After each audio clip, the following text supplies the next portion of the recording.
Racist cop sentenced to life in prison for pointing a gun at a military general during a funeral. There are moments that don't just stop the heart, they silence an entire nation.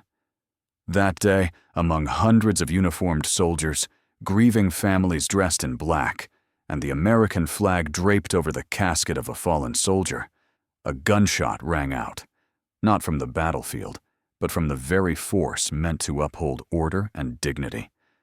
Captain Liam Theodore, 29 years old, had died in an attack in Afghanistan. But his funeral, a ceremony of honor, became a national disgrace when Lieutenant General Daria Theodore, his mother, and the highest-ranking black female officer in U.S. military history, had a gun pressed to her temple by police officer Henry Amory, right in the middle of the memorial service. No one dared to breathe. No one could believe what they were witnessing. With her face swollen from tears, Daria held her military bearing. She didn't flinch. She didn't retreat. She simply muttered through clenched teeth, "Not today." That's when a gunshot broke the sacred silence of Jefferson Cemetery in Atlanta. Not a ceremonial salute, but a sound of threat, of prejudice, of unchecked power. Cameras began to roll. Phones were raised. The images, a mother, a general, a decorated citizen being humiliated, spread rapidly and ignited a national crisis over justice, race, and truth. We begin here, with a gun at a funeral. But this story does not end there. Because this time, America did not look away. This time, America woke up. Stay with us as we uncover the truth behind the brutal conspiracy, the shadow network known as the Gatekeepers, and the journey of a mother, a general as she faces down the darkness of an entire system. To follow the story, hit like and subscribe to Black Strength Stories so you never miss another powerful, gripping episode. Lieutenant General Daria Theodore was not an ordinary woman. She didn't arrive at her son's funeral with the naivete of a civilian who believed the colors of the flag would always protect those in uniform. She arrived with the heart of a mother and the shoulders of a warrior who had commanded over 25,000 troops across 3 major campaigns: Iraq, Syria, and the Pakistan-Afghanistan border. Pinned to her left chest were the Distinguished Service Medal, the Bronze Star, the Purple Heart, and a row of ribbons reserved for those who had survived the hell of war. But no trench had prepared her for what would confront her on American soil: the contempt of the very police force she once believed to be an ally. The Boeing C-40 descended from the gray sky and landed on runway 3 at exactly 16:47. Daria sat in seat 2A by the wingside window. Liam Theodore, her son, captain, reconnaissance unit leader of the 101st Airborne, was not on that flight. He returned beneath a flag-draped casket. Her ceremonial uniform was pressed to razor edges, her shoes polished to reflect the tarmac lights. It wasn't just a uniform. It was the last armor this mother had left to keep herself from collapsing. At the domestic security checkpoint, a cold voice spoke. "Additional screening. You, over here, Henry Amory, the airport security officer, would later be captured on camera with an expression that bordered on disdain." Daria presented her military ID, official assignment papers, even her senior officer travel priority authorized under the Patriot Act. "That ID looks fake. A black woman? Lieutenant General? Sounds kind of Hollywood," Amory sneered. The passengers nearby remained silent. Some pulled out their phones. A white girl, around 9 years old, who moments earlier had asked Daria for an autograph, tugged at her mother's sleeve. "Mom, that man is yelling at the hero." Instead of a standard 3-minute check, Daria was detained for 126 minutes. Amory demanded she remove her ceremonial jacket to examine the fabric, confiscated her medals, and withheld the official funeral confirmation for her son. When Anna Theodore, her daughter, and a civil rights attorney arrived to intervene. She was threatened with arrest for disturbing the peace. Daria said nothing, because she knew this wasn't the final battle. A security supervisor approached her as she was finally let go. My advice? Don't file a complaint. Officer Amory's got backing. File it wrong, and you'll be charged with obstructing an officer. That warning didn't come from concern. It came from fear or collusion. That night, in a military hotel room, Daria opened the belongings sent from Fort Bragg. Inside the bundle of casualty reports and posthumous commendations was a handwritten letter. Mom, if I don't make it back, don't trust the cause of death in the official report. Something's wrong. Someone doesn't want me investigating further. Liam. Daria didn't cry, not because she didn't grieve, but because she knew pain was not allowed to make her weak. Not now. Not when the truth was on the verge of emerging, and certainly not when people still believed the power of a black woman in uniform was something that merely looked fake. People often say, war truly begins not when death comes from the enemy in front, but when it comes from the comrades behind you. 3 days before the funeral, after leaving the airport humiliated and silently enraged, Lieutenant General Daria Theodore returned to her childhood home in 3rd Ward, Atlanta.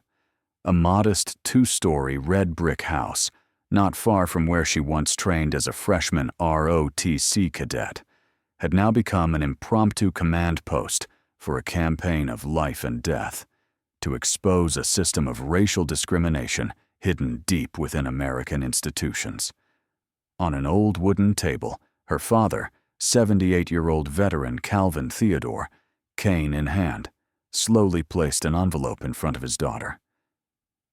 2 days ago, a stranger came by and left this. I was about to open it, but something told me you should be the one to see it first. Inside was a silver Kingston 64 gigabyte USB drive, along with a familiar handwritten note, Liam's neat handwriting. If Mom is reading this, I might not be around anymore. Don't trust anyone in uniform, except you. Daria plugged the USB into her encrypted personal laptop, the kind she used only for classified operations. Inside were over 200 documents, nearly 40 audio recordings, 18 videos, and one folder labeled Gatekeepers. That folder contained enough to chill even the highest-ranking officers. 17 formal complaints from former black service members, wrongful suspensions, unauthorized transfers, stripped post-deployment benefits. 14 audio recordings of internal police department meetings, some featuring the name Henry Amory. One video file, a black Navy officer beaten by police, later falsely charged with resisting arrest. One diagram mapped the links among members of the Gatekeepers, reaching from the Atlanta Police Department to the District Attorney's Office, all the way up to the Georgia State Senator's Office, Senator Nathan. As Daria was reading an email titled, Reassignment of Captain Liam Theodore, the front door swung open. Anna Theodore walked in with a stranger, young, lean, eyes sharp and cautious, like someone who's lived a double life. Mom, this is Adam Smith. He was Liam's battle partner, and he's risking everything. Adam skipped formalities. He placed an Atlanta Internal Affairs badge on the table, followed by a micro SD card smaller than a fingernail. I'm an undercover investigator. Captain Theodore contacted me 6 months ago after one of his friends, a Navy lieutenant, was nearly beaten to death and falsely charged with resisting. I've collected more evidence, a pattern of systemic bias against black service members, especially those who challenged the institution. Daria's hands trembled as she opened the folder, labeled Pentagon Com Orders. Inside were the original scanned deployment orders for Liam, issued through 2 channels, one from the Joint Chiefs of Staff, the other local. The mission codes matched, but the combat zones were completely different. The second video in the folder showed Henry Amory sitting in a bar, speaking to 3 men in civilian clothing. One later identified as an aide to Senator Nathan. The recording ended with, "Move that kid out before the 10th. As for his mom, let the funeral be the stage." The gatekeepers weren't just a group of police officers. It was a spiderweb system, with 59 names listed on the connection map. Regional police chiefs, federal prosecutors, senior military officers, and legislative aides in Georgia. Some were even slated for promotions at the Pentagon. Daria looked at Adam. "You think they'll let me bring this into the light?" Adam stayed silent, but his eyes said it all. They won't let you, but they can't stop all of it either. Daria Theodore, once a battlefield commander in Kandahar, was now facing a quieter but far more treacherous war. Because this time, it wasn't just about survival. It was about truth, about honor, about the legacy of her son, Captain Liam Theodore. A funeral is meant to be a place where a mother bids farewell to a child who fell for the nation. But in Atlanta, at Jefferson National Cemetery, it became the battleground for a disguised display of power. 3 days after receiving the USB and the complete set of evidence from Adam Smith, undercover cop and Liam's secret comrade, Lieutenant General Daria Theodore, began organizing the funeral with everything military honor demanded. The Valor section, reserved for those who died in combat, had been secured 3 weeks earlier. Every procedure had been confirmed by contract, stamped by the Department of Veterans Affairs. Yet 48 hours before the ceremony, an abrupt meeting with Thomas Wells, the cemetery's director, changed everything. "We're sorry, but the Valor section is at capacity due to an unexpected spike in military burials this month. We've relocated Captain Liam Theodore to the East Garden section." East Garden? Daria knew that section well. Though it had since been renamed under an equity policy, its history lingered. It was once designated for burying black soldiers during the Jim Crow era, still whispered by some as the colored section.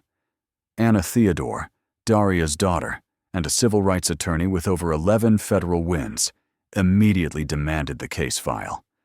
She presented a copy of the burial contract, explicitly stating a plot in the Valor section. Federal Regulation 38, CFR Section 38.620, granting burial rights based on rank and decoration. A Department of Defense authorization letter granting the family the burial location choice. "If you don't comply, I'll file in federal court by 6 a.m. tomorrow, and we'll hold a press conference at this cemetery's front gate," Anna said, without a hint of hesitation. Wells didn't respond, but someone else in the room did. Michael Saunders, a groundskeeper and father of Sergeant David Saunders, Liam's best friend, was killed in action 3 weeks earlier. David once said Liam was the only one who pulled him through the PTSD. They were brothers. "I won't let him be buried in a place once considered for second-class soldiers." After a long silence, Wells re-signed the confirmation, restoring the Valor section. It seemed resolved. But just as Adam Smith had warned, the gatekeepers don't need to announce control. They impose it through presence. On the morning of the funeral, over 20 Atlanta police officers arrived. No name tags, no badge numbers, establishing security perimeters around the cemetery. Henry Amory, leading the team in special uniform, personally coordinated the seating arrangement. An unofficial system of classification quietly unfolded. White mourners, directed to shaded seats near the gravesite, cushioned chairs under tents. Black mourners, required to stand behind temporary barricades, nearly 40 meters away. Some black veterans, dressed in ceremonial uniform, were asked to remove outer coats for security reasons. A group of veterans from South Carolina was denied entry for lack of invitation, while a group of white businessmen walked through unchallenged. When Daria's vehicle arrived, She sat in the back, watching through the window as Captain Nathaniel Ross, who once served under her command, was being held at the gate for improper attire. A white man passed beside him in a t-shirt, hands in pockets, unchallenged. Daria said nothing. But Anna, in the car behind, was already recording the entire event with a chest-mounted livestream device. "If the law isn't present, the camera will be," she said. The ceremony itself unfolded with standard military protocol. Marching band, folded flag, 21-gun salute. But from above, the news station's helicopter camera captured the truth. A nearly all-white section seated in the front rows. A segregated mourning crowd behind them, darker-skinned, standing under the sun. No shade. This was no longer a memorial. This was a reenactment of segregation, orchestrated by those in uniform, under the guise of security. And all of it took place in front of the American flag draped over the casket of a soldier who died protecting freedom. This was no longer a funeral. It was a moral test for America. Under the blazing noon sun at Jefferson National Cemetery, beneath hundreds of camera lenses and the silent stares of veterans from 12 states, Lieutenant General Daria Theodore stepped up to the podium. She wore her full ceremonial uniform, dozens of medals, and 3 stars on her epaulettes, gripping tightly in her hand the final letter from Liam Theodore, her son, who had been buried not 15 minutes earlier. Daria's voice was steady at first. "Liam believed in a just America. He died for that belief. But the death of my son was not simply a battlefield accident." The wind fell still. Cameras captured her unfolding the letter, a page worn with folds, but still legible. "Mom, if anything happens to me, it won't be a coincidence. Some people are trying to shut down what I've been looking into. They don't want a black soldier to know too much." The crowd began to murmur. Some soldiers stood a little straighter. A few elderly attendees in the back nodded silently. Daria continued, "I have proof of a racially motivated network that has orchestrated the lives and deaths of people like Liam, like me, like thousands of other black service members." At that moment, Henry Amory, dressed in tactical uniform, suddenly stepped forward.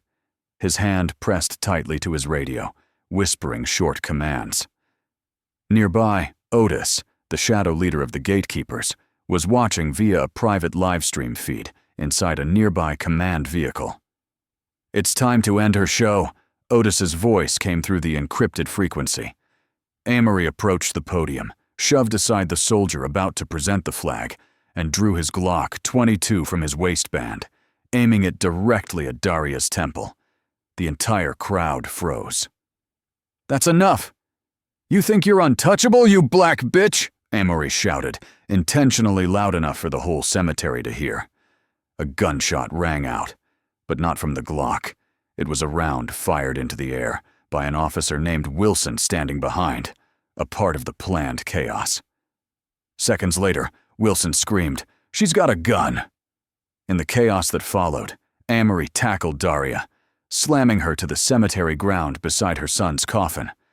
The American flag fell from her hands, trampled under a police boot. None of it was hidden. 14 personal live streams, 3 national TV cameras, and 1 news drone from WGA Atlanta overhead captured every detail. Daria thrown to the ground, unarmed, offering no resistance, simply reaching for the fallen flag.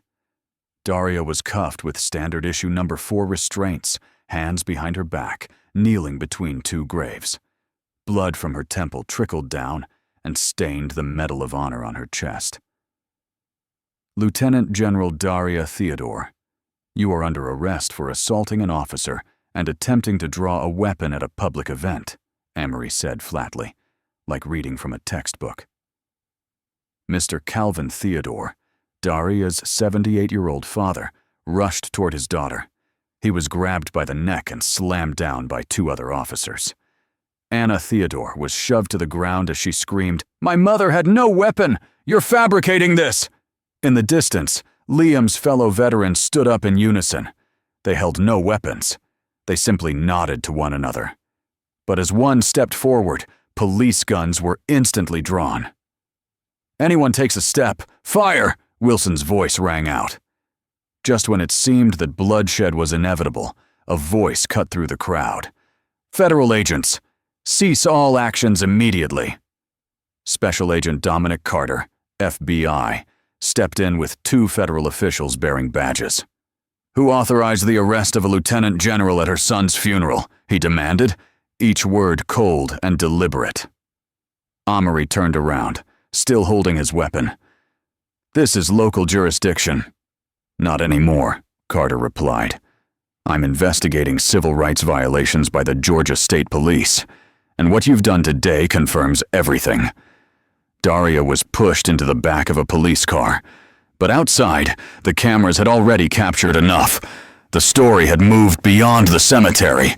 It was beginning to spread across the nation. When Lieutenant General Daria Theodore was pushed into the back of the police car, hands cuffed behind her back, her face bloodied, her ceremonial uniform stained with cemetery dirt, she wasn't merely being detained. She had just stepped into a machine, a system designed not to uphold justice, but to annihilate the honor of those who dare to challenge it. At Fulton County Detention Center, which holds over 2,300 inmates, Daria was placed in a special unit, a segregated block designated for high-risk individuals.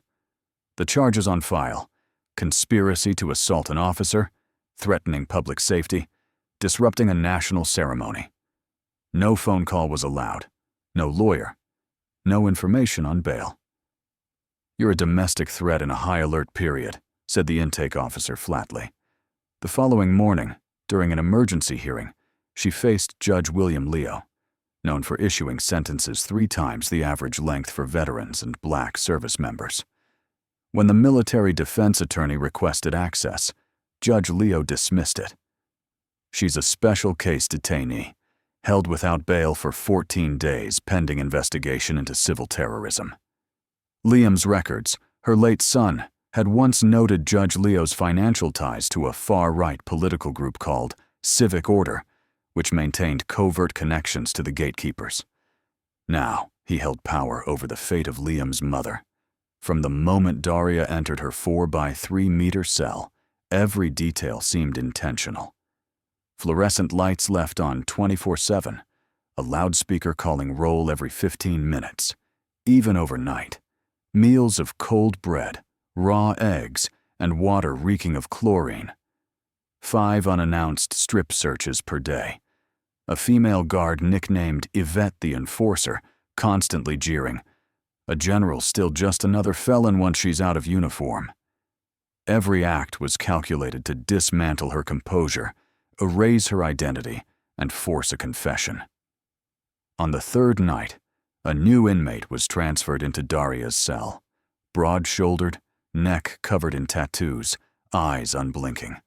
As the light dimmed unusually, she stepped forward and whispered, "They said if I make you slip, I'd get 5 years off." But silence. That inmate's name was Teresa Williams. "My brother served under you in Fallujah. He said you were the only one who never left a man behind. If anyone touches you, I'll be the first one standing in front." Within 48 hours, a covert network formed inside the prison.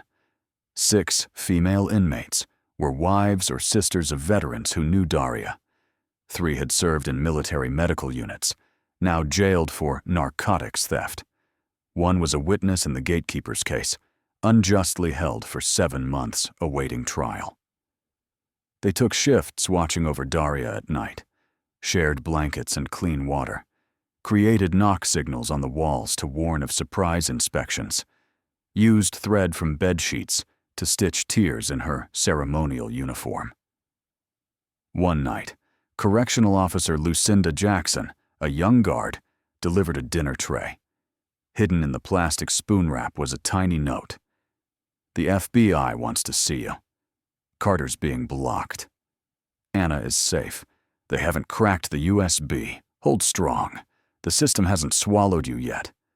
Daria clenched the note. Not a single tear fell. Because even locked inside Cell 12C, she still held the one thing the gatekeepers couldn't steal: the trust of others. And in a system built to crush the human spirit, that, above all, was what the manipulators feared most. Less than 8 hours after Lieutenant General Daria Theodore was arrested during her son's funeral, the video capturing the incident, from the moment she read Liam's letter to when she was held at gunpoint, tackled, and handcuffed by Officer Henry Amory at the cemetery, had surpassed 12 million views on social media. A veteran from Texas, who live-streamed the entire ceremony with a phone hidden in his breast pocket, became a primary source of verification when his footage was shared by major media outlets like CNN, MSNBC, and ABC News. From the small hashtag number, Justice for General Theodore, within just 36 hours, it became the #1 trending tag nationwide, transforming into number Honor Not Handcuffs and number Free the General. By the morning of the second day after the arrest, the front gates of Fulton County Jail became the site of a silent assembly.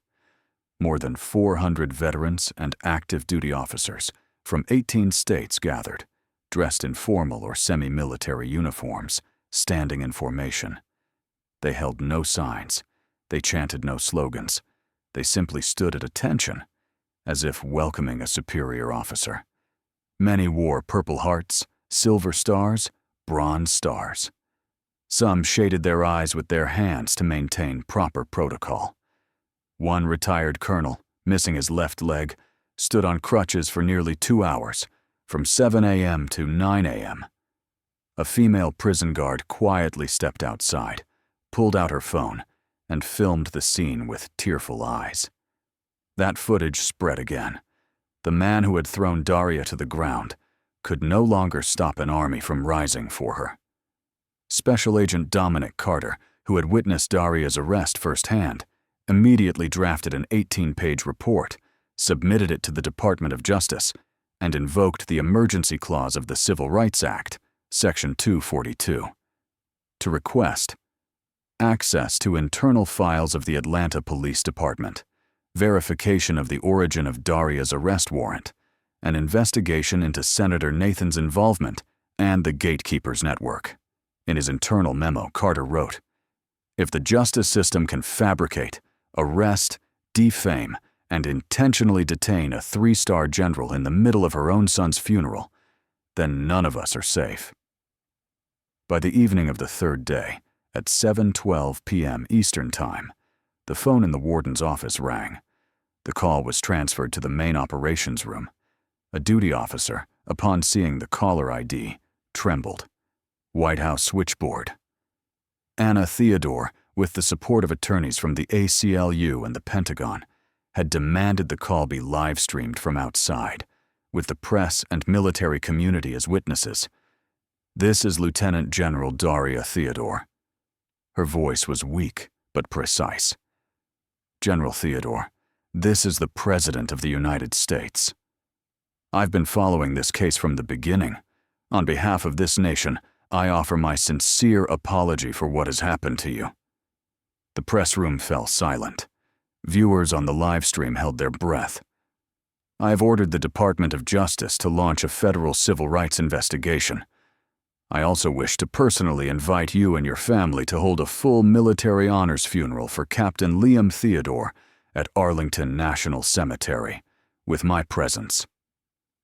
While media networks were still ablaze, Senator Nathan hastily held a press conference, seated before the national flag, denying all allegations. "I have never issued orders or had any connection with any group called Gatekeepers. I only know of Lieutenant General Theodore through the news. These rumors are false and dangerous."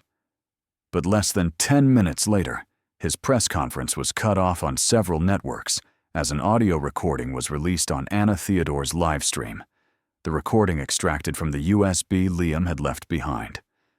In the clip, Nathan's voice was clear, cold. Just reassign the kid to the front lines. Keep him busy surviving instead of digging into us.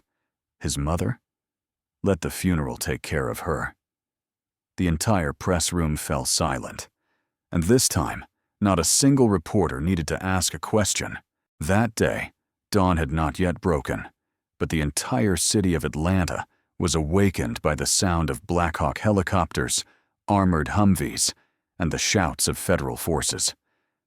The FBI, in coordination with the U.S. Army Criminal Investigation Division, CID, and the Department of Justice, simultaneously launched 6 raids on key locations: the headquarters of the Atlanta Police Department, Atlanta City Hall, the residence of Chief Otis, the leader of the Gatekeepers Network, the home of Henry Amory, the chambers of Judge Leo, and the legislative office of Senator Nathan.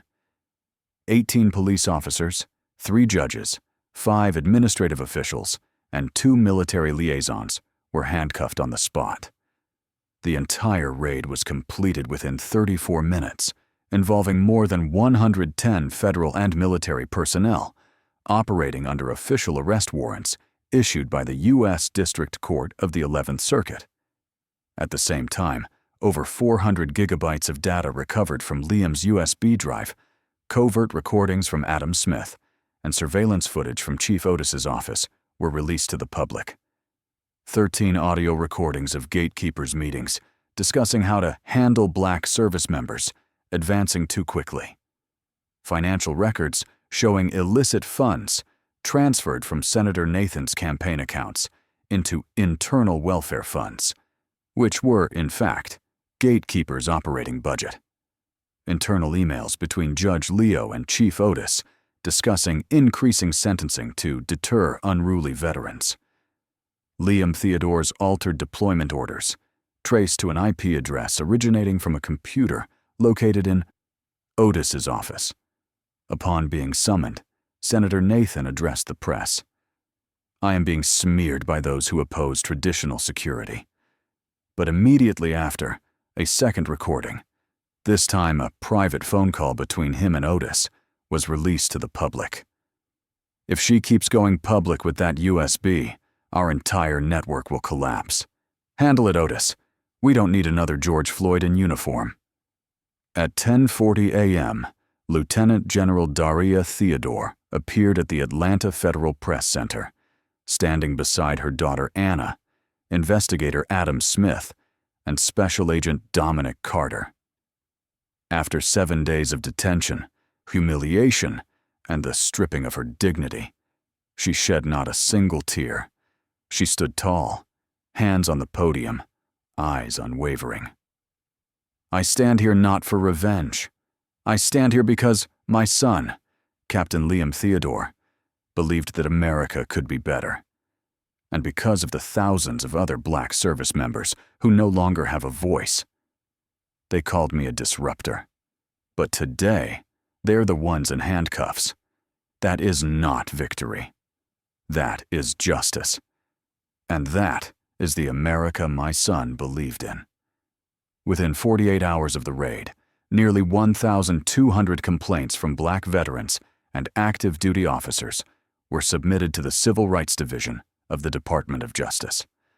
Broader investigations were launched in Texas, Florida, North Carolina, and Virginia, where gatekeepers were believed to have covert branches.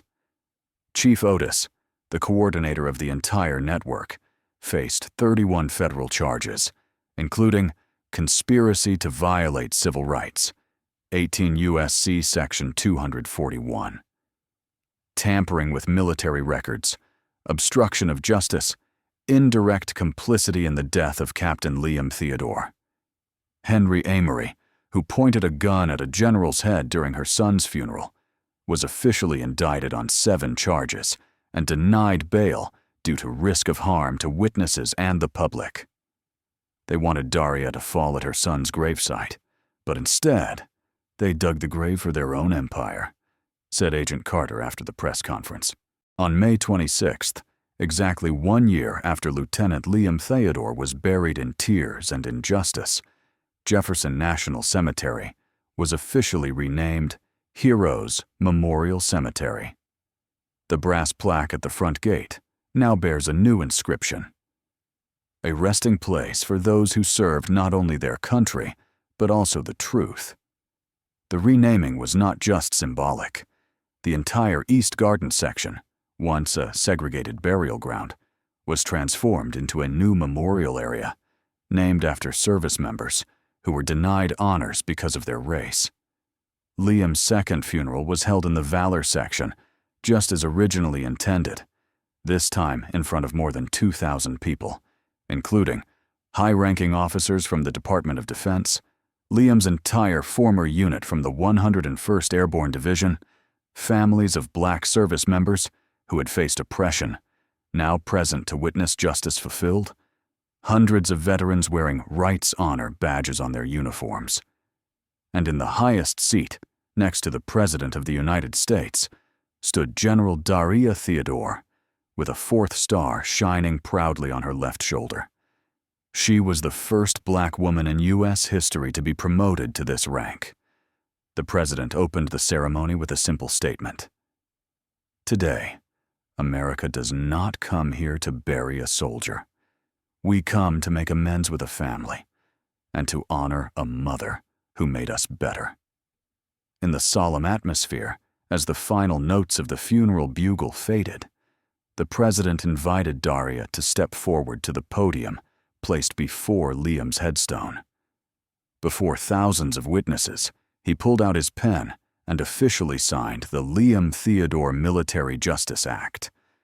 This act, initially named the Marcus Wright Military Justice Act, was renamed in honor of Liam, who died while investigating racial discrimination in the military. The legislation includes the establishment of an independent investigative mechanism for racial misconduct within the armed forces, protection of the identity and rights of whistleblower officers, enhanced oversight of deployment orders, especially in units vulnerable to racial targeting, a new emergency reporting line to the Pentagon's Office of the Inspector General. The President handed the first official copy of the act to Daria. She held it tightly to her chest, as if embracing her son once more. "You did not die in vain, Liam. You made a whole nation confront itself," she whispered.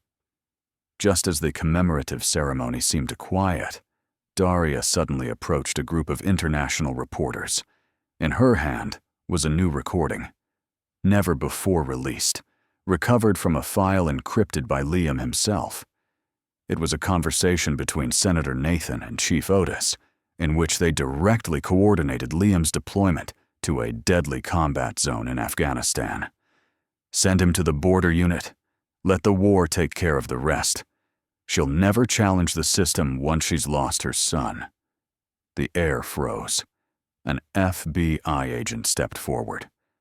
Senator Nathan, quietly standing near the podium to attend the ceremony, was handcuffed on the spot, in front of more than 50 media outlets. Otis and Amory, who had been sentenced 3 months earlier, had already received the harshest penalties allowed under federal civil rights law. Chief Otis, 20 years in prison for conspiracy to violate civil rights, manipulation of military deployment orders, and obstruction of justice. Henry Amory, life in prison without parole for unauthorized use of a firearm against a superior officer during an official ceremony, in addition to falsifying evidence. The ceremony concluded with an emotionally charged gesture. All service members present, regardless of rank, stood and simultaneously saluted General Daria Theodore. Not because of orders, but out of respect. The entire cemetery fell silent as Daria placed her hand on her son's grave, bowed her head, and spoke her final words. "You once called me the only one you trusted. I now call you the one who taught me how to believe again. There are battles that do not take place on the battlefield, but inside a system that seems untouchable. The story of Daria and Liam is not just one of grief and loss, but of courage to stand tall, even when the world insists you kneel. Will you stay silent in the face of injustice, or speak up to spark change? Leave a comment, share your thoughts, and if you believe in justice, truth, and the strength of community, Like and subscribe to Black Strength Stories to never miss another story that changes perspectives.